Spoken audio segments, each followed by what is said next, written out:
Hedgerowshire Limited Broadcasting Megacorp. We'll start with the unimportant notice. This is beneficially announced to the viewing public according to the Inefficiency Act, Part 2, Clause 11, as defined by the Ministry of Internets. Why are you wasting valuable time reading this? It's quite astonishing that you've gotten this far. You may now return to your dreary routine. The unimportant notice has ended. Now, another recent event that I must discuss. It was absolutely heartbreaking, because we had a visit from Lord Brooks, and he brought Mims with him. And while he was here, he beat Mims several times, struck him about the face and head, and it was completely unnecessary. And then he also taunted Mims as he struck him. So I don't know what to say, except I'm going to address you directly. Tarquin, please, please, please, stop being so abusive to Mims. He is a very gentle and highly talented soul, and there are so many other things he could be doing for you, rather than being your punching bag. Perhaps you should get some hippos. That would be the thing to do at this point. The baby hippos have finished all the leftover pumpkins from Halloween. They played with them for quite some time, had their own version of some sort of like a hippo soccer or something. We couldn't quite tell what it was because the squirrels kept interfering. They may have been part of the team, I don't know. Excuse me. I think I need some gin or something like that. Be right back.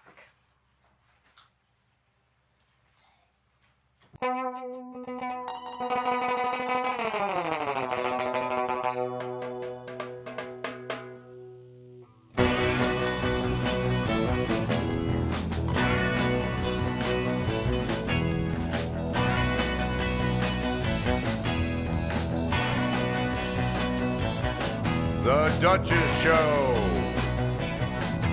starring the Duchess of Hedgerowshire. The Duchess Show is filmed before a well-behaved studio audience. Unleash the hounds. The Admiral's out at sea right now. Send for Mims and the turnip basket. It's time to feed the baby hippo.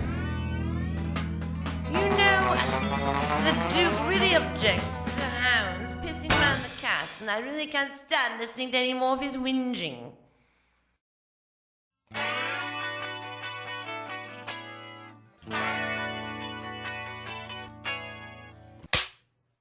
Hello!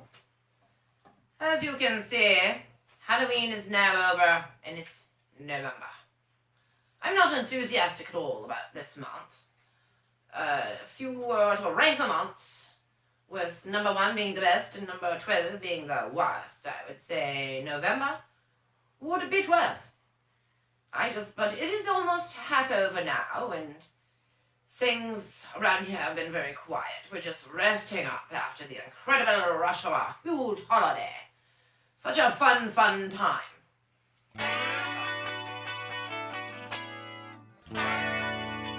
Tragic is about to happen, which reminds me of another thing that happens in November. There was this ship once. It was a very large ship, and it sank, and this fellow wrote a song about it. And it was a fantastic song, and Georgina! Georgina! Well, this ship won't be sinking in November, if I can help it. Georgina! I'm like the Arthur Anderson to the rescue.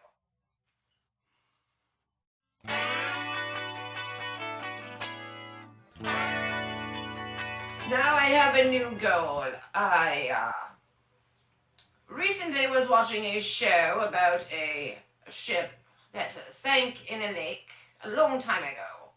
And I was thinking, well, you know, someday that lake will be part of the duchy, because we will have expanded probably as far as we can, and we will at that point border with Canada. So in the future, I will have to work very closely with Canada, and work on lake management, which I know nothing about, absolutely nothing. So I'm going to have to study up on Great Lakes management and international shipping, and what about all those 6,000 shipwrecks on the bottom of the lakes? And why can't they have a movie just like the Titanic, you know? Why can't the Edmund Fitzgerald have a blockbuster Hollywood movie? So we're looking on doing that someday once the lakes are part of the Duchy. And we're also working on getting a Tim Horton franchise, which is a Canadian franchise, and we are now reaching out to our neighbors to the north, already establishing diplomatic ties, and we're thinking of having a Canadian consulate or embassy right here in the Duchy. So, if any of my Canadian viewers are interested in relocating to the Duchy and maintaining diplomatic relations between our two sovereign nations, please mention it in the comments below, and I will get back with you. Now, what I would really like to do is my favorite part of the show. Yes, it's book review time. Everyone, yes, I know you've been waiting for this part because it's always so much fun. We love to read. These today are the 3 books you need for a successful life. It's a trilogy of books that will never let you down with your good advice. And you know, the Bible is not one of them. What, are you crazy? The first one may seem a bit old and dated, but it's written on a topic that never goes out of style. It never has, it never will. It is called The Official Preppy Handbook, and it is edited by Lisa Bernbach. And there are entire lists in here of everything you must do from womb to tomb in order to be, well, let's say, interesting and decent human. That's really all that's required is contained in these pages here. It tells you everything. Where to go to school, what to do with your life, what to wear, what to drive, where to take your vacations, and where to shop. So, Official Preppy Handbook, number 1 in the trilogy. Number 2 is a particular favorite of mine. It is called The Field Guide to American Houses. And it goes through architecture from dugouts and Pueblo adobe homes and Great Plains teepees, all those wonderful things, and then the other stuff that comes in, and you have the colonial things. But then, during the Victorian era, things get very, very exciting with the invention of balloon framing, which means that really frees up the shape of the home from that boring, square, heavy, timbered shape.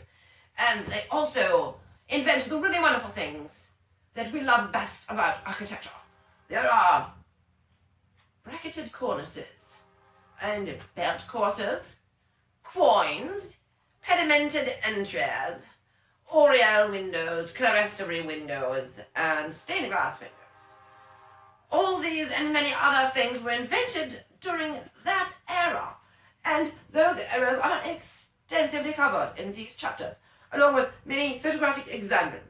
And you can actually take this book out. It actually is a field guide. I have taken it out. One time when I was visiting another city, I located an actual house that was in here. And it was quite exciting. I could see it from my hotel window. I was like, what a handsome home that is. And I was like, quite sure I've seen this before.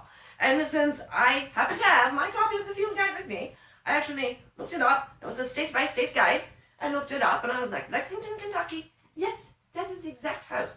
So if you have this house, not only will you be very educated about what type of house you and others live in, you may also have that treasure hunt moment, that excitement of actually spotting one of the houses in the guide.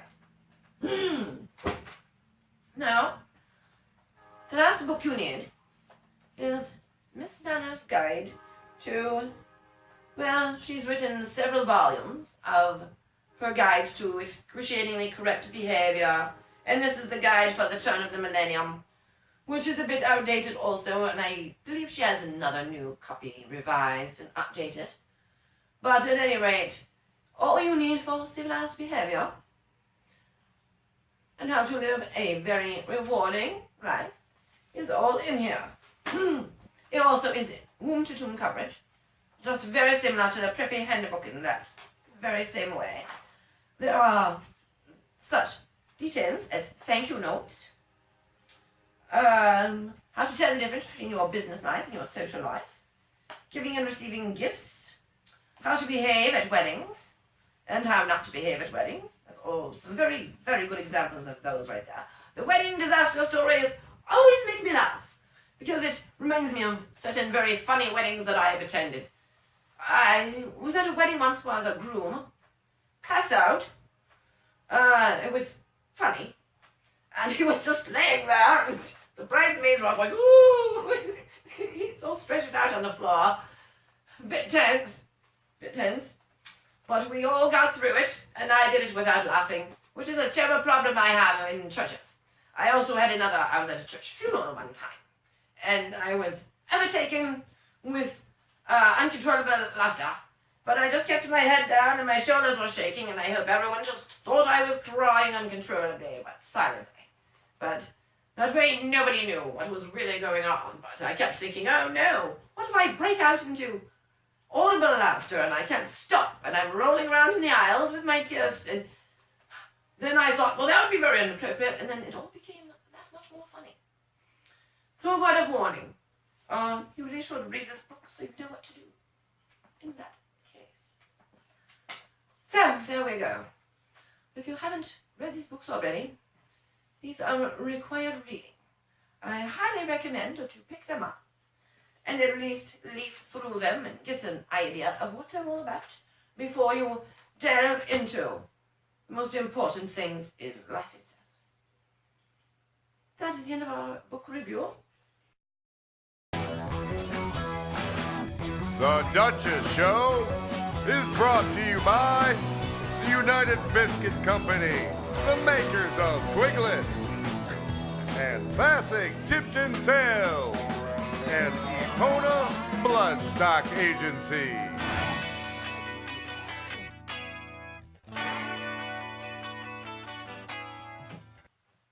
Well, welcome back, everyone. I am pleased to say that in our polite studio audience today, we are joined by Tarquin Twillalani, who is also known as Lord Brooks. And we were just discussing my obituary, which I have written myself, and it's going to go just like this. You see, because oh yes, I didn't want to go to the poopy diaper years, once one achieves great old age. Tarquin over there was just saying, oh, don't think that you won't crap your diapers when you're old. And I was like, well, I don't think so. I intend to become a steeplechase jockey at the age of 86 in order to avoid all that, because it's disgusting, and I would not want to inflict that on anyone. So I'm going to take up an incredibly dangerous hobby as an amateur steeplechase jockey, and that way I can skip the nasty depends years and the flaky skin and all of that balding head thing, which I quite... Look at this hair. I mean, can you imagine me as an old woman going bald? I certainly can't. So yes, being a jockey it is for me, and that way I can just go break my neck and get buried 6 feet under and not have to worry about things like adult undergarments. I just know I have been a duchess for many years, and I'm not about to become a drooling idiot. No. And in case you're wondering why I'm not as demented as I normally am, it's November. I'm exhausted from the holidays. The month of November is like a one big hangover, so at any rate, November. There's been an election on the other side of the Duchy border, and apparently we've been setting a very fine example for our neighbors, because all around us, they have now legalized marijuana for recreational uses. Now, we have been marijuana friendly for many years, and Doesn't really affect us a great deal, but now people from the outside are bringing us goodies. Today, Mims brought me a little brownie, which I will consume now.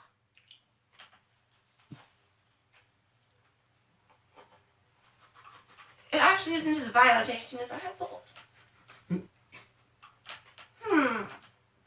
Well, what I need to do now is smoke a bit while I chew the rest of this.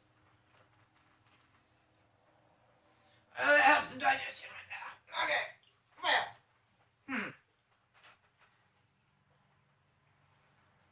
If I'm disgusting you, just deal with it. I'm a Duchess, it's okay. I'm not some horrible person. I'm not like an elected official. If I was an elected official, I'd be on camera. No, I'd be out of office in no time.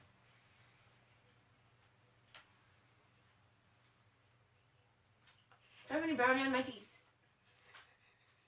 Good, very good. All right then, November and the election and the marijuana. And then there's deer hunting, which now in many places is poaching. Because in the Duchy, we don't have deer hunting. We do not hunt the way deer are. So if you have killed a deer in the Duchy, you are now officially a poacher. And you will be dealing with our justice. And don't pretend that you didn't realize that your property had now become part of the Duchy.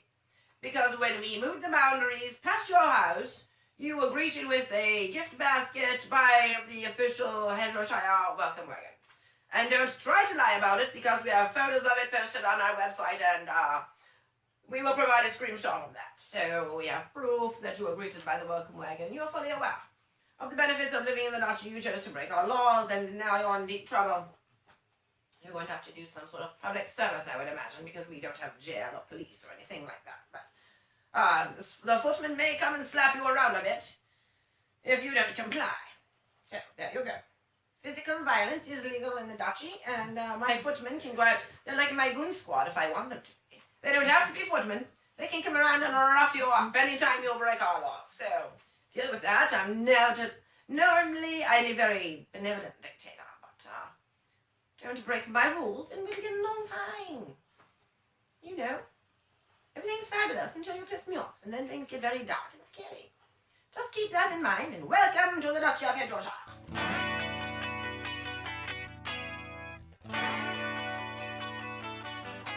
So,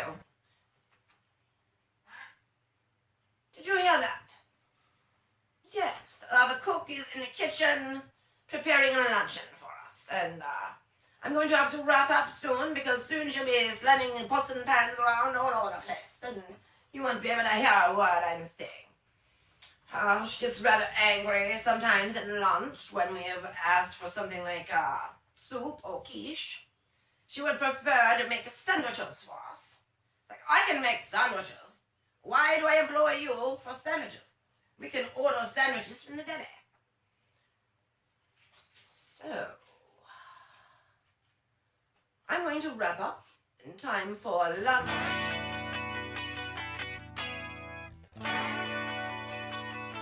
Happens, and I have something to... Oh, yes! That reminds me. Before I sign off, I have to tell you about a possum incident.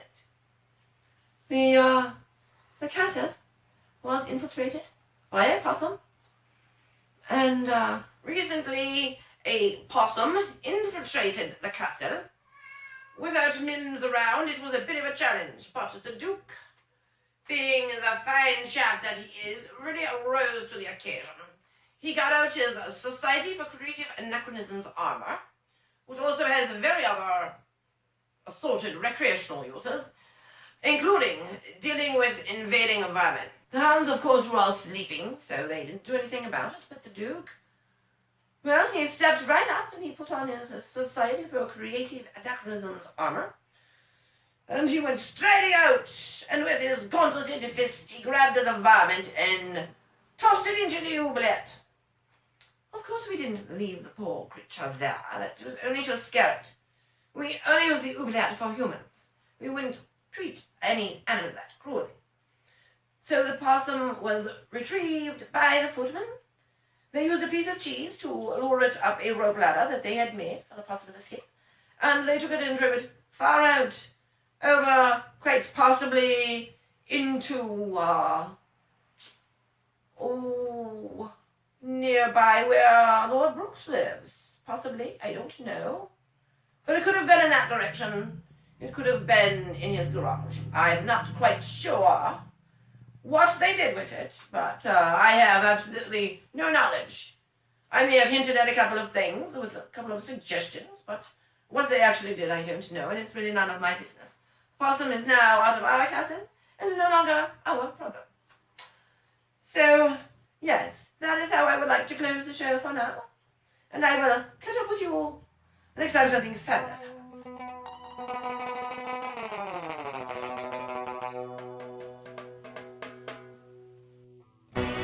Hey, you're a polite audience member.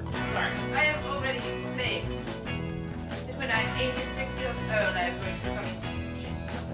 That way I can skip all the poopy diaper years and just go straight to the grave. Hey, going down with you. Hey, what did I tell you about being a polite audience member? Besides, think about what a spectacular obituary that would make. See, now look at Mims over there. That is a polite audience member. We have developed a special strain of red-haired squirrel here in the Duchy. They're quite handsome, much less troublesome than the average gray squirrels that you'll see around. I don't like to think about them down there. But personally, it gives me absolute grief. So, something must be done. I personally will send my footman out to remove any decorations that are out of season within the limits of the Duchy. There, you can't say you want one. This has been a Hedgerowshire Limited Broadcasting Megacorp production.